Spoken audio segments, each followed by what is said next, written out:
Welcome and thank you for joining us this afternoon. My name is Audrey Lichter, Executive Director of Chai Mitzvah, the Resource Center for Jewish Engagement. Scholar Circle is one of our programs. Today's Scholar Circle topic is Canada and the Jews, The Welcome is Waning, featuring Andria Spindel. In addition to our work with Scholar Circle, Chai Mitzvah's mission is to increase Jewish engagement through small group learning. We have over 20 discussion guides geared towards meaningful and intimate conversations around Jewish text. We especially like to work with synagogues, JCCs, and federations. To date, over 9,000 people have participated in our programs, and we have worked with over 70 legacy organizations, 700 that is. Please visit our website and contact us to learn more about how to reignite your Jewish learning and increase engagement in these important organizations at chaimitzvah.org. The Scholar Circle program was inspired by Scott Shea, our founder and board president, who authored the best-selling book Conspiracy U, A Case Study, which unpacks anti-Zionist conspiracy theories from the left and the right of the political spectrum. Scholar Circle has engaged over 5,000 participants since 10/7 from around the world. The Scholar Circle program hosts lectures by prominent scholars every 2 weeks on topics related to Israel and the Jewish community, geared towards rabbis, educators, and lay leaders who are charged with explaining the complex issues the Jewish community is facing. To that end, each lecture will have a resource guide that will be sent to you after the lecture. A recording of each lecture will be accessible on our website and shared with you through email as well within 1 week. Thank you to our recent donors and also to our annual sponsor, the University of Connecticut, through their Laboratory for the Study and Prevention of Global Antisemitism.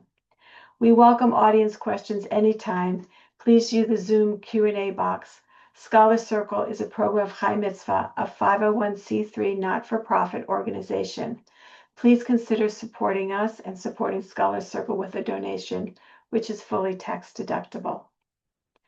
Andria Spindel is Executive Director of the Canadian Antisemitism Education Foundation and former President and CEO of March of Dimes of Canada. Since 2019, she has led webinars, weekly publications, advocacy initiatives, and has built cross-community relationships.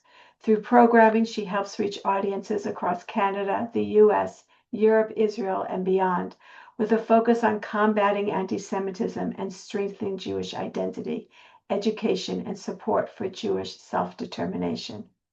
We're so excited to have Andria with us today, and we are going to do an interview format a little bit different than we've done in the past. So welcome, Andria. Thank you. Nice to be here, and thank you for inviting me. Andria, so let's start with you telling us a little bit about yourself. How did you, your background, and how did you get involved in this work? What is unique about your path? Well, I don't have an academic background in anything to do with Jews, Judaism, Israel, Zionism. I was, for almost 40 years, the CEO of March of Dimes Canada, one of the largest rehabilitation organizations serving people with physical disabilities. And as a volunteer, I occasionally got involved with this organization, Canadian Antisemitism Education Foundation, which operated under a different name. It operated as Speakers Action. And the idea was there'd be a call to action and people would write letters, sign petitions, show up at events. So I was doing that, part of what I did as a volunteer. In terms of other volunteerism, I was very involved and have been and continue to be with diverse Jews from around the world. I hosted programs for about 11 years at my synagogue, bringing in speakers from all kinds of countries where there are Jews and people don't know, whether it's Zambia, Zimbabwe, or India, or China, and so that was my engagement. And then I was persuaded by the then board chair of CAEF to take retirement, and this became my retirement project. I literally retired at age 70 in 2018, so I could take this on. And what began as an interest has become a passion. I think there's enough anti-Semitism to keep me going 7 days a week, so that's kind of where I'm at. I've had to learn a lot. because I wasn't aware of the sources. I am old enough to remember anti-Semitism in the 50s even, and the 60s, but nothing like what we're seeing today. So tell us a little bit about Canada for our audience. Many of us are familiar with the American Jewish experience, but tell us a little bit about the Canadian Jewish experience. How is it different? How is it the same as I the? think probably a lot of it is the same, but I think there's some interesting little tidbits of history that I'll share because I thought this, I had, started to look it up. The first Jew to arrive in Canada was a woman by the name of Esther Brandow in 1738, and she came disguised as a man. Mhm. And she got onto a ship and she arrived in what was then New France. And she lived as a gentleman named Jacques Lafergue until she was discovered, arrested, and deported. So that was the first Jew. She didn't survive here long. After that, the Jews that came mostly through or early times, the British Army in the 1700s, 1760, and settled. And the first some of the names are very familiar. It's probably not that relevant to your audience, but the first synagogue was established in Montreal by early, I can't call them settlers, they were merchants. And they went on to establish a number of businesses, build a community, and one descendant was elected to government, but not allowed to take up his position because in a Catholic society, Jews were not given equal rights. So although he was, I think, elected twice in 1807 and 1808, he couldn't take office until the laws changed, which they eventually did. And the first thing that had to happen is he had to be allowed not to take the oath of Christianity. So that happened in about 1829, and a couple of years later, Jews were given full emancipation, and he was able to take up office.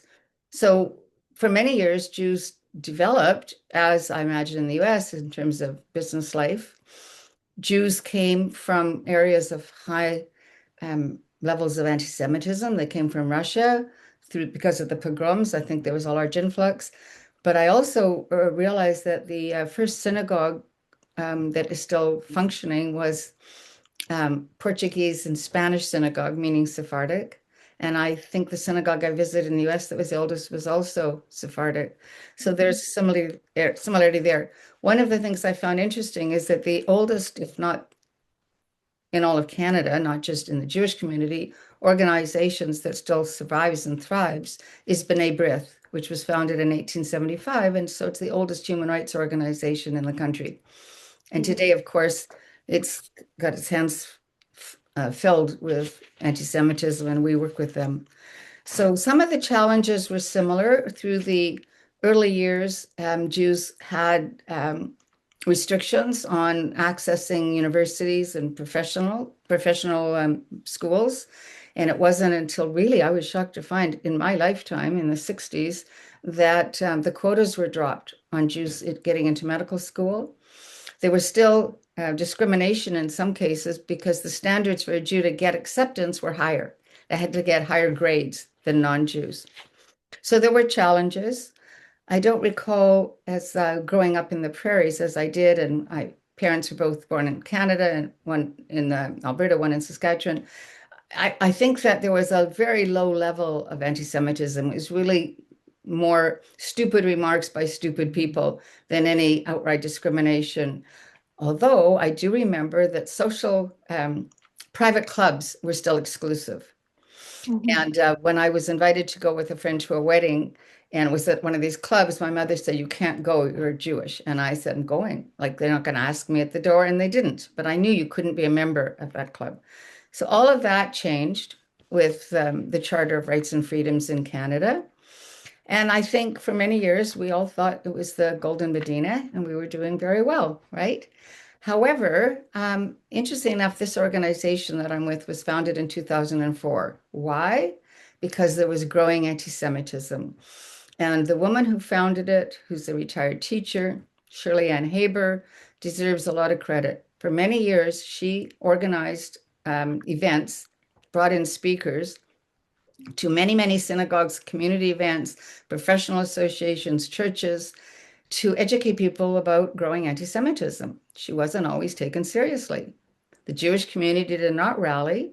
They obviously respected what she was doing. She would get very large turnouts to events, but people didn't see it as the community disaster it's become. When she incorporated the organization, she put in broad objectives to combat racism, anti-Semitism, and all forms of hatred. And I think that's always been important because from the very beginning, she did work with non-Jewish organizations, particularly in the Christian community.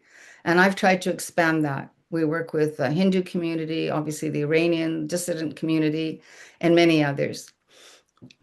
Andrea, I'd like to focus a little bit more on Canada, just for some background. I know that Canada has a very high percentage of children going to Jewish day schools, much more higher percentage than in the North America. So why is that? Why do so many Jewish children attend Jewish day school in Canada? Actually, it's increased. Um, it actually increased in the last couple of years, I think, since October 7th, because there's been reported anti-Semitism in the public system, in the public education system. We have done a lot of reports ourselves. We have brought complaints against maybe 24 teachers in the public system who spew anti-Semitic stuff or post, the so-called pro-Palestinian, really anti-Israel propaganda, support Hamas, and some other wild things that have happened. The education of our teachers is tainted. They go to a college in part of the University of Toronto where they have been brainwashed into believing critical race theory is more than a theory. And DEI was adopted into the schools. So so this we'll get to that in a minute, like what's happened since October 7th for sure. But I actually was corrected. North America includes Canada. So I'm You meant higher corrected than the US. United States. I think Um, that by and large, Jews here are more conservative. I mean, we certainly have reform and reconstructionist communities, but I think conservatism is stronger here. And so that might also contribute to people uh, choosing a religious uh, school for their uh, kids. mhm. I believe it's even higher in Mexico, interestingly, Right, where, right. right? So tell us a little bit about what's the difference between what you grew up with and what had been the status quo, more or less, and then how has things changed since October 7th? Let's get into that a little bit Well, more. certainly I've witnessed the change. I can tell you that what I remember is coming to school, grade 4, and seeing Hakenkreuz carved on my desks, on my school desk, a wood desk. I know now not to call it a swastika because I work with the Hindu community and I understand it's a religious symbol for them and that it's the Hakenkreuz. So that in itself is something. But that was dealt with immediately by the school. And I think you grew up where? in Alberta, in Calgary, In right? Calgary. Okay, so And so my that, parents talked about the discrimination they experienced because their parents were newcomers, were immigrants. But that's all I remember. I don't remember horrible things. I remember the desk being removed and the talk to the kid that did it, right? What we're seeing now is that it's more normalized. Kids, what started about, I'm trying to think, I think it's before October 23, an organization came into being called Jewish Educators and Families Association because at one school in this city, Jewish kids were beaten up and mhm. their parents organized. First, they talked to the teacher, the principal, the superintendent, the director of education, no satisfaction. So they have organized. And now they are an active voice to defend Jewish rights in the schools. The curriculum itself is problematic, right? And what I see is if a kid does something, they get it from somewhere, don't deal with the kid. Where are his parents? Where is he learning this nonsense, right? So that's happening. More and more organizations have been formed. That's a major difference. CAEF was there to educate about anti-Semitism. The newest organizations are here to fight it because it is in our face on the street every day. And that's a major shift. In Mhm. terms of the type of anti-Semitism, I guess for a long time we believed it was much worse in the US because you have a gun culture and we hear these horrific stories about synagogue massacres Mhm. and on the street with the young Israeli couple, that type of thing. But Mhm. we are now feeling that maybe it's worse here, not just because we don't have as many people being shot at, but because it's so pervasive in the media, in academia, in K to 12, and we don't have a political um, leadership that is taking it up in a very serious way. So we feel like it's the environment in itself. We're breathing it. It's anti-Semitic. Um, so we've been covering a lot of these issues over the last 60 lectures that we've had with Scholar Circle. But I want to ask you, I know that one of your passions is intercultural work. And so could you tell us more about all the different organizations and people that you've worked with in the past couple of years and why you do that? For sure.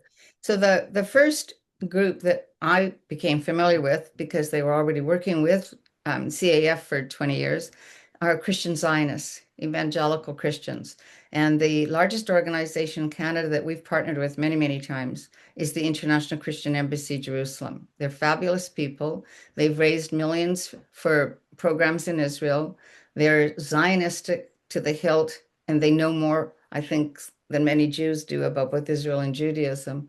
They're very serious about it. And every year they take several thousand people to Israel during what they call the Feast of Tabernacles. And the woman who's the national director, Dawn Holbrook, is outstanding. We gave her an award a year ago for her work in defending and supporting Israel. The next community that I would say was most obvious were the Iranians, the dissidents. That's a very large community. And we were approached several years ago by Salman Sima, who's a staunch activist and a former prisoner in Iran. And he was organizing massive events. Since then, that movement's even grown. It's huge. I attended one rally with over 250,000 people, mostly Iranian, where they flew Canadian flags and Israeli flags and a few American flags and carried signs to thank Trump and thank Netanyahu. But I've also been working with the Hindu community, which I think is very, very important. I think we have a common enemy. And again, this is something new. I didn't know, but Hindu Canadians, and I believe that's true in the US, are also experiencing the day of what they now call Hindu phobia or anti-Hindu hatred. It's growing. It's coming from the same source. It's coming from radical Islam, and they're fighting in the schools, they're fighting in the universities. I attended an advocacy workshop that they offered a couple of years ago when I met the leadership of the Coalition of Hindus of North America, and I've been working with Rishabh Saraswat since then. And now also with another organization called the Canadian Organization of Hindu Heritage Education. And we plan to do a workshop with that organization and others this fall because their concern about what's going on in the schools is the same. They want CRT, DEI out of the schools. I believe that's also true with the Chinese community. And the reason is the Asian community, the South Asian, the East Asian, they support meritocracy, not race-based selection or race-based promotion or race-based hiring. And so we have a common concern about what's happening in our society that is undermining equality of opportunity, meritocracy, and fairness, to say the least. So in addition, we've worked with other organizations on other issues. We've worked with the Yazidi community, for example, which has faced horrendous experiences overseas. And in Canada, they're still waiting for their families. It's now over 10 years since Canada promised to bring their surviving families out of Iraq and Syria, and they're still waiting.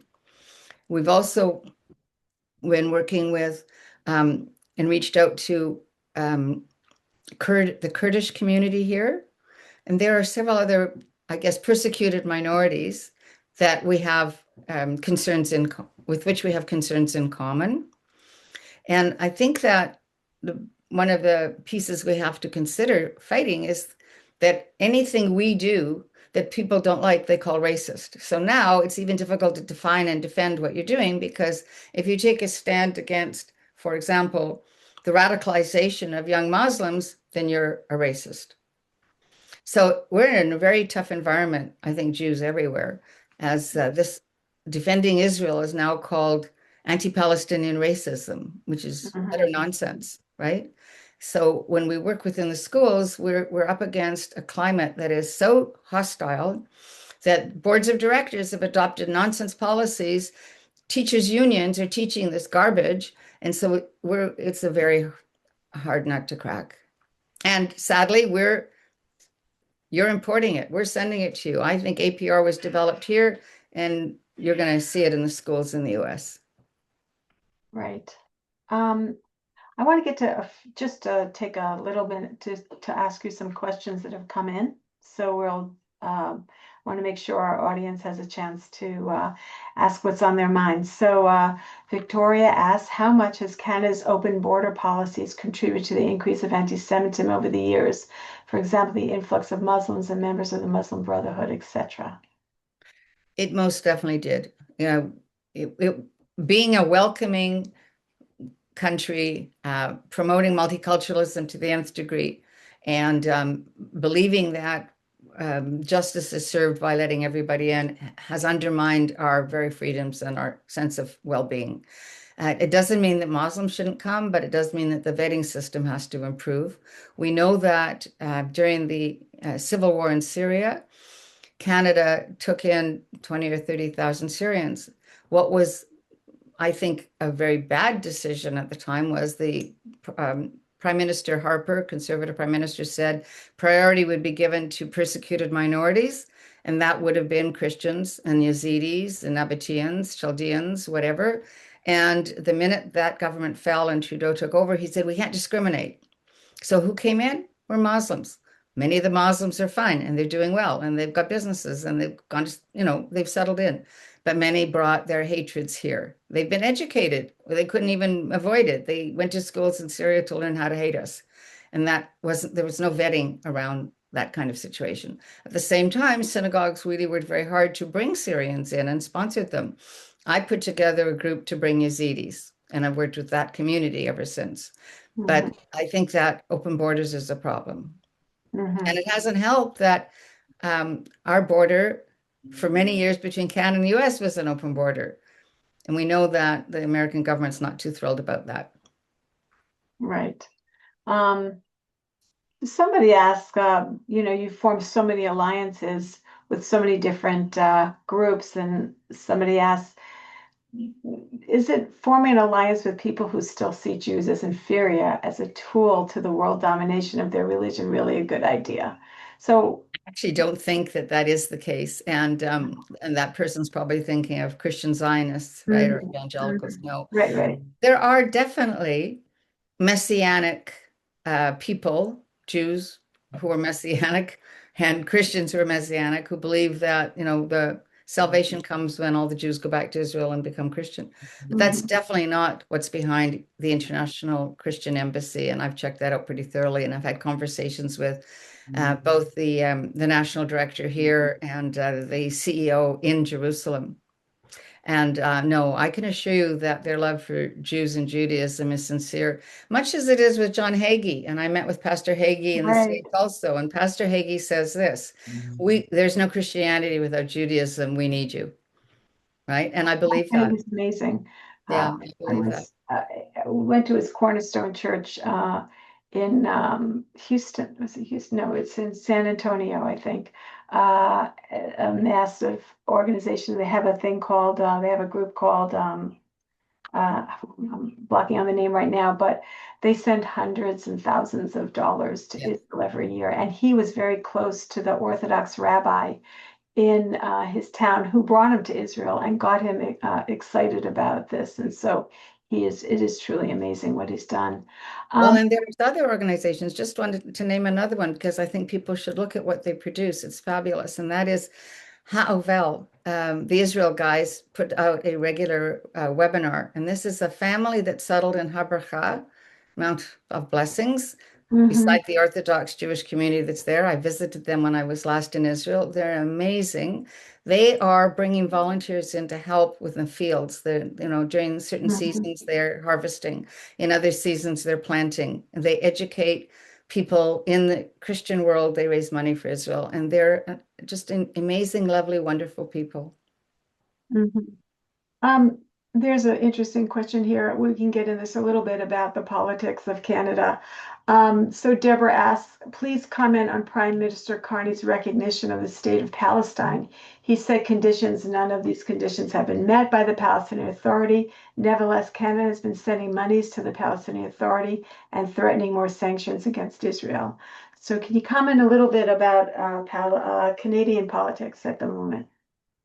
So, being somewhat sensitive to the fact that we are a charitable organization, what I can tell you is that the recognition, so-called recognition of a non-existent state is terrible, unacceptable, meaningless, except that it's harmful.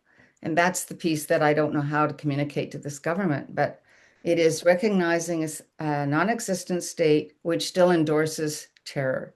We know that it's not just Hamas that committed atrocities. They were joined in some ways, in different ways, by the Palestinian Authority.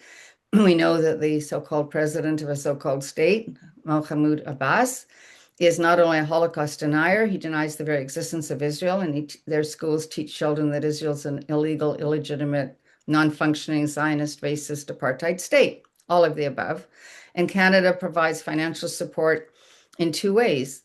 One, through UNRWA, which itself is a terror supporting organization. It's been proven over and over. And I think funds to the so-called Palestinian Authority, particularly having increased the funding after October 7th.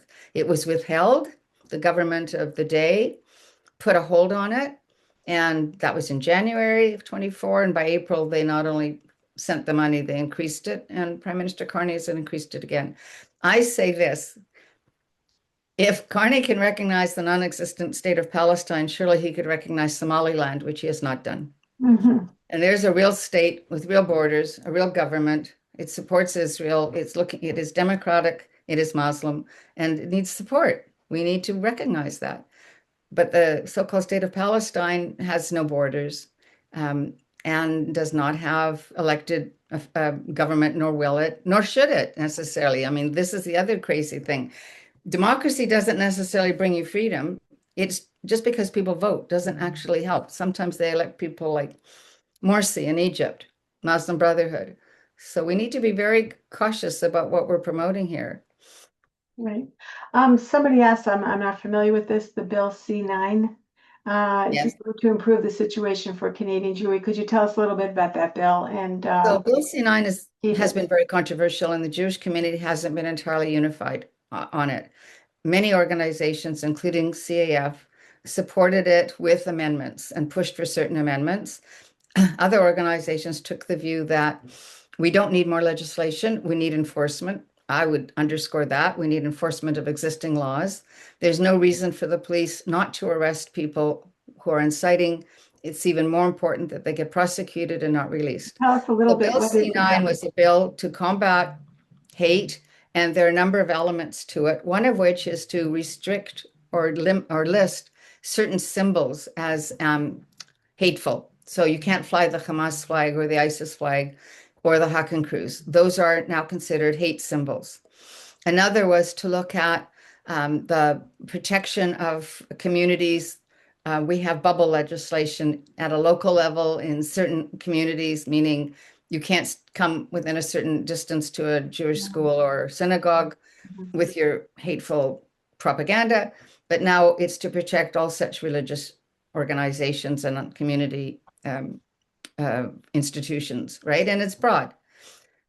So there are some benefits, but there are some people who are saying, but in many ways, it's also restricting freedom of speech because there are words in the, and I'm not a lawyer or an expert on it, but that there's language that suggests people can have certain statements declared hateful.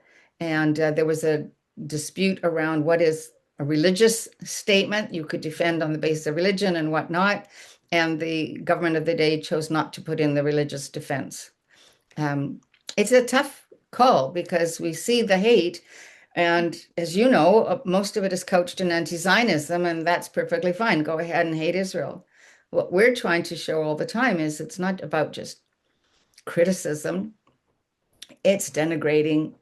It is denial. It is destructive language that suggests that Israel shouldn't even exist. Right. Oh, right. Um, we've we've been dealing with this issue for a number of episodes, and trying to get a handle a little bit more on what is different, if there is a difference in Canadian anti-Zionism, anti-Semitism, than what we've been seeing in America or around the world for that matter. I don't Is it know all if there's, coming from, yeah, you yeah. feel like the I don't know root if there's a difference. I mean, we've partnered with American organizations and a lot of the work that we've done. I've had many, many American nonprofit organizations, some charitable, some not, in our programs and in our presentations. But more recently, there's an organization in Canada, a project called Stop Anti-Zionism, which actually has both an American and a Canadian founder partnership. People you might know, like Nia Leckett. And Dr. Leckett is a founder, and she is American, right? The work is the same. I think the work is the same to educate people that anti-Zionism is hate. It is denying what is fundamental to Judaism. I find here's another one. The Jews who say they're anti-Zionist might as well just say, I'm not a Jew. You know, you might not be an observant Christian, but if you say there's no Christ, then you're not, you can't say you're a Christian. If you say there's no Zion, then you can't say you're a Jew, because what's the first and most foundational message that the Jews brought to the world? You know, God said to Abraham, go to your land. What's the land? It's the land of Zion. And we've been going there ever since. And I'm so? not a religious Jew, but I just think when people say they're not a Zionist, they have no idea what they're talking about, or they might as well say, I'm not a Jew. Um, One going, Naya talks about this a lot. Naya Leck, Dr. Leck talks about this a lot. But one theory that I've heard, and maybe you can correct me, but is that Canada has done so much work with their Indigenous population, even much more than the United States has done, perhaps with our Indigenous history. I mean, we've done land recognition kinds of things, but we still have terrible, poverty in reservations all over the South and Midwest and Right. Southwest. Um, but that Canada has done so much work with their Indigenous population that they were late to the game with what's happening for the Jewish community. And that was a distinction between America and Canada.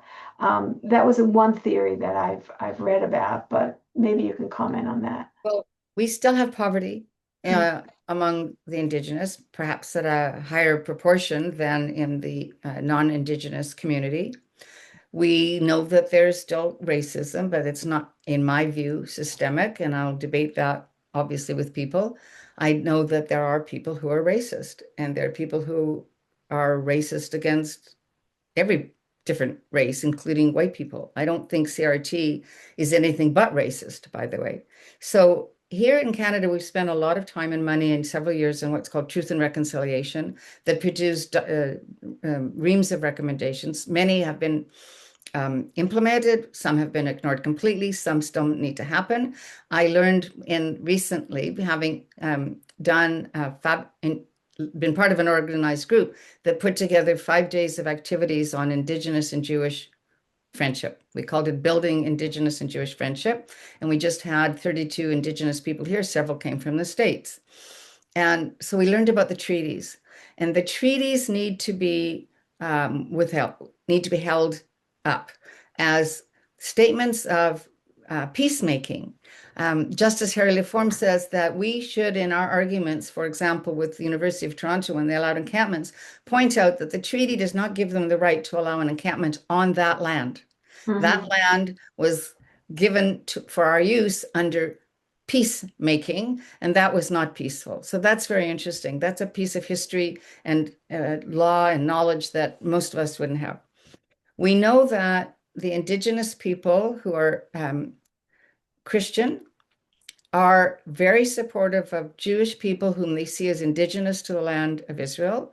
And Mhm. that's what we built our relationship on, is common indigeneity. And all the characteristics of indigeneity apply to the Jews in relation to the land of Israel. And again, people are so ignorant that they will allow that there's people calling themselves Palestinians can claim indigeneity when they are actually part of what was either the Arab invasion of the 7th century or more recent arrivals in the 1800s when Jews were returning and they came for opportunity, or they were organized by the Mufti and were part of the Nazi movement itself in the 40s. All of that is true, but that's not what's taught. What we need to talk about is indigeneity. I think it's terribly important that Jews can demonstrate thousands of years of connection to a land, its history, its language, right? And everything we say and do, every festival, every Shabbat, there's a reference to Zion. And we need to make people aware of that. Interesting parallel with the indigenous populations. And Absolutely. there's a couple of questions specifically about some things that have happened in Canada that for you to address. So one is Stephen asks, can you tell the audience about the fiasco of the Canadian Museum of Human Rights in Winnipeg? Have you heard of that, No. Andrea? Okay. So So it is the biggest fiasco and the latest grandstand anti-Semitic event of the week, because there's something every week, I think. So for several years, a anti-Israel, pro-Palestinian advocacy movement, I would say several organizations have been pressing the Canadian Museum of Human Rights to create a Nakba exhibit. Now you have to remember that the museum was initiated by a Jewish philanthropist, Izzy Asper, who raised millions, who donated millions, and eventually it was built. It took many years, and it was built with the idea that it would showcase persecution, like the Holocaust, which would be a central feature, and educate people about the harm that can be done through hate. That all happened, and it opened, and it had a board of people from different cultures. I actually know someone who was on that board for years, a Hindu friend. And at one point, I think Asper's daughter, Gail Asper, was the chair. In the meantime, 4 years ago, we heard that this group was pressuring the museum to create a Nakba exhibit, and we wrote a letter. It was actually, someone found the letter and sent it to me in December of 23. We argued that such an exhibit should not happen because the Nakba was not a genocide, was not a demonstration of Israel's hatred towards anybody. It was the invasion of Israel that ended in humiliation and defeat, and therefore was named by, I think, a Syrian, describing the disaster from the perspective of the Arabs. So they caused their own defeat. However, that pressure didn't let on, the museum didn't let up.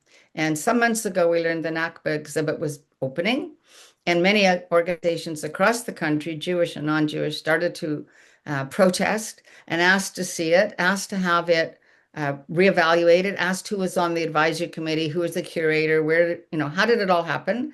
And all we knew was we were, number one, not getting answers, being ignored, or being told that there's been lots of consultation. The fact that there was no Jewish consultation is self-evident when you see this thing.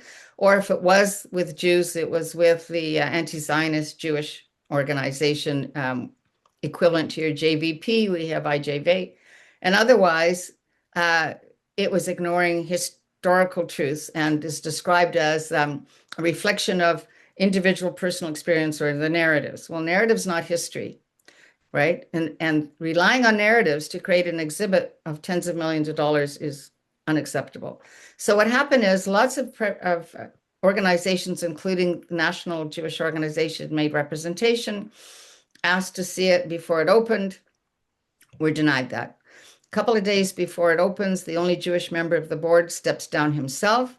He has a very strong history of being advisory in his own career to levels of government. And when he realizes what's happening and that this is a deflection and it's a disaster, he steps down and makes a public statement. Right up until the minute this exhibit is opening, people are protesting. It opens. I don't know who was at the party. I wasn't invited. I don't know who in Winnipeg went, but we know that it opened and immediately pictures were shared. And of course, the story is hostile like anything to Israel. It's complete denial of history. And of course, it's right next to the Holocaust Museum, the impression given that Jews did all of this terrible stuff to Arabs. And now, look, they've just copied, they did what they had in the Holocaust. It's horrible. More recently, a couple of days later, Mark Miller, the Honorable Mark Miller, the Minister of Culture and Canadian Identity, saw this exhibit and he did make a public statement saying it's unacceptable. So we're at that moment in time where the exhibit exists. It's been funded in part by government, maybe largely by government. It had no real a Jewish consultation input. It's one-sided. It's not historically accurate. And the minister says it's unacceptable. So from our perspective, the next question is, and then what? So what? Are they going to close it? Are they going to take away money? Are they going to fire the CEO, which I think might be the first step, because she's obviously allowed this to happen. And we know a little bit about her background, which suggests that it should be investigated. That's all I can say. And I think that we need to get a lot more information. Now, we did file an FOI, Freedom of Information request, 2 months ago or 3 months ago, to see what led to this, who was involved. You know, if you file a request to a public institution, you're supposed to get the record. So we've not had a response to that. We'll continue to try to press for it. In terms of what can be done, if your listeners are interested, I think there's one thing that we should consider, but it would be costly. But I think we need to fund the counter messaging, whether it's through billboards across the city of Winnipeg, full page ads in the newspaper, radio and television. We have to get out there and tell that, not just our story, we have to tell that this is garbage. I don't think it's enough to just sound defensive. I think we have to expose this for what it is. It is a lie. It is harmful. It is dangerous. It will inflame people against the Jews. A very big question and a very, very important one. Let's talk a little bit about some of the positive. I know that you said you racked your brain to think about some of the positive things that are happening, but I know just recently there was a very big conference, the Tafsik conference. Mhm. And tell us a little bit about what kinds of pro Zionist sort of things are happening in Canada that maybe can give us a little help, Hope. positive hope. Yes. Yes, I did say when I thought about it, I have to really see what gives me hope, because I'm a fairly positive person, even though I get up every day and I say my head's in the gutter, right? I'm working on this day in and day out. So the conference was called Anti-Zionism was Antisemitism. So that's the first thing, is to get that rubric in people's head, get that motto. We should be pressing that statement into every platform and opportunity. Some of us have been saying it for a while. I went back and looked at our literature. I came here January of 2019. I've been saying it since January 2019. It's not news to me. I think that anti-Zionism is what is how anti-Semitism masquerades itself, by saying it's just about the country. But if you peel it away, it's about people claiming Israel has no right to exist. And that's now been legitimated, because you've got people like Mayor Mandami, who says Israel doesn't have the right to exist. Are you going to arrest the mayor? We have a mayor here who's totally not in our community. She just took part in the LGBTQ Pride Parade, and at that time she says Free Palestine. What that's got to do with pride, I have no idea. So what gives me hope? First of all, I do think that Canadian values, Canadian historical values, are shared by the majority of Canadians, but we have to mobilize that silent majority. I do think that some of the ethno-specific communities we work with can make a huge impact. The Hindu community is about 1.6 million in Canada, I believe, whereas the Jewish community is under 400,000. We also know that the anti-Israel mob has been, what's the word, really trying to rewrite the narrative and expropriate the story and bring other ethnic communities on their side. So they've told the Indigenous people that they're Indigenous, and so many Indigenous would prefer to support Palestine than Israel. We know that Hindu community from India was always tolerant of Jews and continued to be here, and we work together. But we know that there's an expropriation of the story going on there too, because it's seen that people who are brown should all stand together, and somehow it becomes a story that Palestinians are brown and Jews aren't. That is another mythology, right? I've worked enough with Jews who are African and Asian and Latin American to know that that's also ridiculous. So we have a lot to do to overcome. But I think there are There are roots in various communities that are our allies. I think we have to spend the time to get to know these communities because it's got to be a reciprocal relationship. You asked about our Indigenous people, and yes, they do need our help. There are reservations that still don't have clean water. There are reservations that are impoverished. We need to figure out what it is that we can do together. They have put themselves out, those who came. They were courageous to come and stand with Israel, right? So, what can we do together? So that's one area of hope. We have, I think, a core Canadian value. We have credible, strong allies in various communities. The media are poisoned. I don't know how we take back the media. And I do think we have a political culture that's problematic. So right now, in three levels of government, we don't have strong champions. At the federal level, not in our current government. In our civic life in Toronto, we have a few staunch supporters, but not at the highest level. So we have to become more engaged politically. Provincially, the Conservative government is probably more pro-Israel than the two opposition parties, but again, not actively so, not in a mobilizing sense.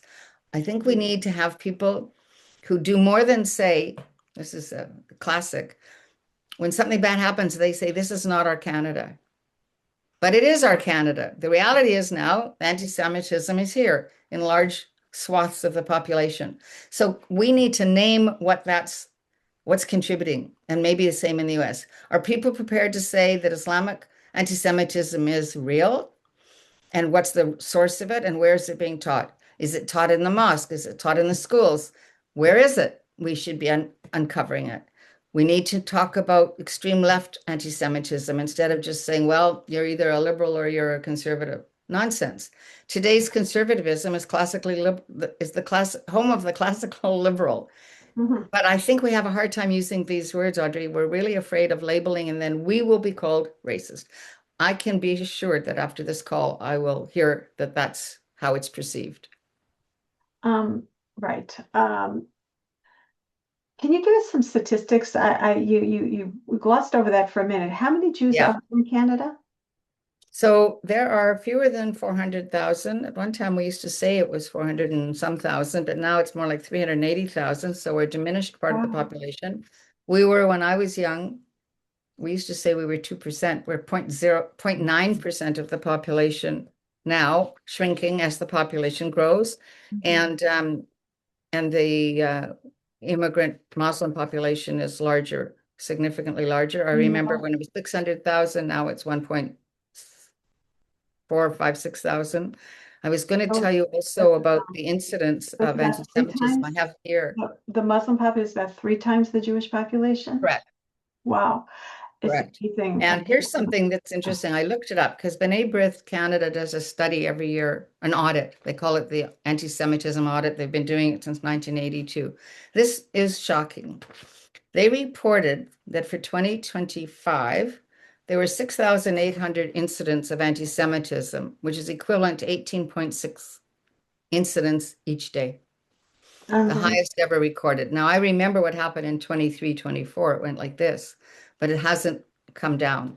The total number of incidents increased 9.4% from 2024 to 2025. And of course, after 2023, it was an increase at that time of 145% over prior year. Mhm. So how it is that you massacre people and somehow they're the bad guys, I don't know. The kind of anti-Semitism we're seeing is really prolific in social media, as I imagine it is globally. Everything I look at coming from everywhere seems to Mhm. support that. It's ubiquitous. But we're now seeing a steady surge in right-wing neo-Nazi movements as well, which was really not the issue 3, 4, 5 years ago, right? I do remember when the early part of the pandemic, the first webinar I did in April of 2020 was called Anti-Semitism is a Virus Too, because people were already saying the Jews had unleashed this virus, Right. right? So blame us for everything. So now it's called, I think this is Batya Sargon Unger's phrase. We're now seeing the red, green, brown alliance. not Mhm. just the Red Green Alliance, right? So Mhm. how do you fight a multi-front war? In Israel, it's 7 fronts plus, and here it might not be as physically dangerous, but it is a multi-front war. And it's I'm amazed at the numbers. The 400,000 Jews. When we're talking in the States of Right. upwards of 6 million, um, Right. and uh, and you are a small group and having to deal with so much.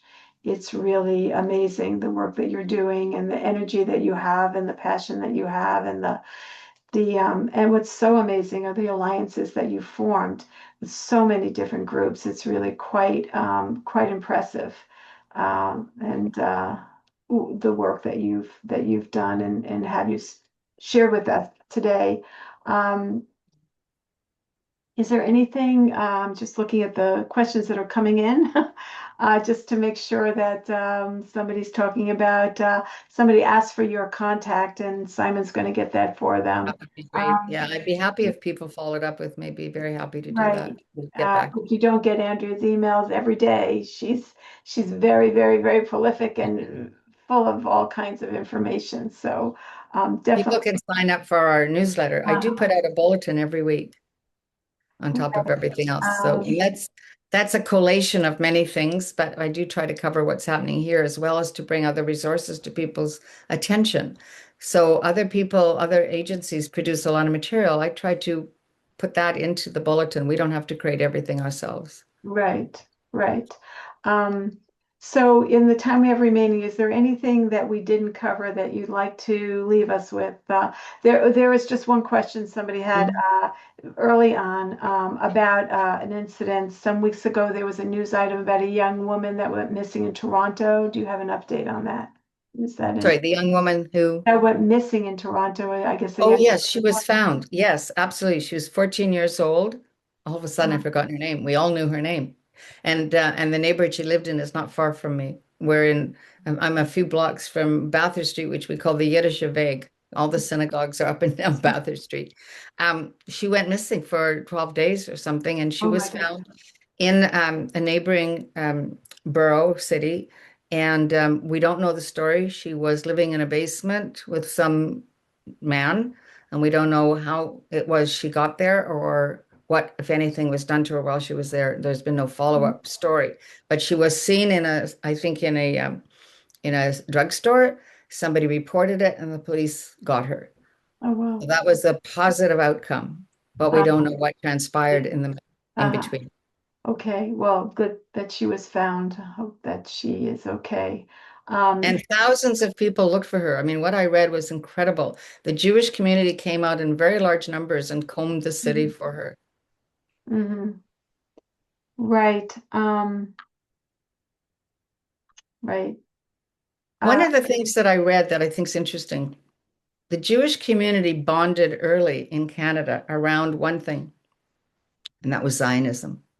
mhm, Zionist organizations proliferated. Every Jewish home did something with a pushka, with a blue box, right? And whether you supported um, B'nai B'rith or your synagogue or JNF or whatever, there was always something Zionist. Synagogues were Zionist. There was no such thing as a non-Zionist synagogue, which I understand there are today. It's incredible. So we need to get back to that, to understanding what is fundamental about being Jewish. A lot of people will say the most important thing we can do is be proud, stand proudfully Jewish. I mhm. say you need to do more than that. You need to be proud and knowledgeable, and we need to, I will say that um, the the Zionist project, whether it was a political state or part of our culture and part of our religion, clearly we have thousands of years of praying towards Zion, whether it's Yehuda Levi and all the way back, but and of course even before. But there has always been controversy around what that place means and what it means in terms of. But I 100% agree with you that we have a long, long history and a claim to this place as essential to our very essence of being a Jew. Um, so there was a couple of other things here that, of course, somebody did say, and I think you would not disagree that there's been suffering of Palestinians and suffering, from the state of Israel, from this current war with Hamas. Uh, Innocent people have been killed, and it's been a Yeah. terrible, terrible thing, and a lot of destruction. We're not going to have time to go into. I always say this should have not been called the Gaza War; it should have been called the war with Hamas, because we were not at war with the children and the parents and the people who are No, living there no. And war is terrible. trying War to. is terrible. We are at war with Hamas that chose to put their people in danger and not allow them to come into the And town. continues to, All those things that and could have been continues done to. Are to. you aware that there's been a movement in Gaza in the last few days? They called for dissidents, anti-Hamas protests, literally called for anti-Hamas protests, and several people showed up. So some terrible things happened. Hamas was already attacking those people who showed Mhm. up, threatening their families, and saying to the clan leaders, this is verifiable, that if they didn't support Hamas, we would just start killing off their families. So yes, Gazans have a terrible situation. How are they going to shake off Hamas? Right. So that's a whole other webinar that we can that we have been and we'll get to again. There's so much to discuss here. And again, I want to thank you so much for the time that you've spent with us and also for all the work that you're doing. It's incredible, your energy and your passion and we wish you much strength and Thank fortitude you. as you keep Thank the good you work that again for you're having doing. me. And good Okay. luck to you. You're And doing so great work, and I appreciate your webinars, Audrey. Thank you. okay, all the people that have asked for your contact, we're going to be giving it to them. Everybody will have a copy of this, and there's been great questions and lots of that I didn't even get to, but thank you so much for your time. Have a Um, good day. Okay, so let me just let everybody know about our next Scholar Circle.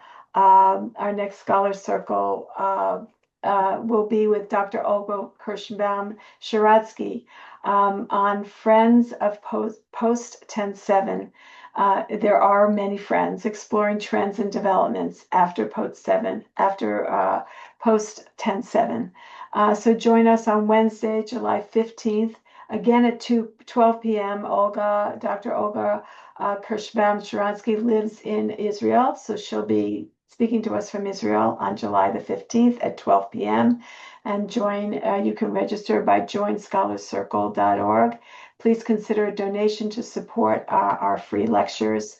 And thank you again for attending today, and we'll see you on July 15th. And thank you again, Andrea. Be well, everyone.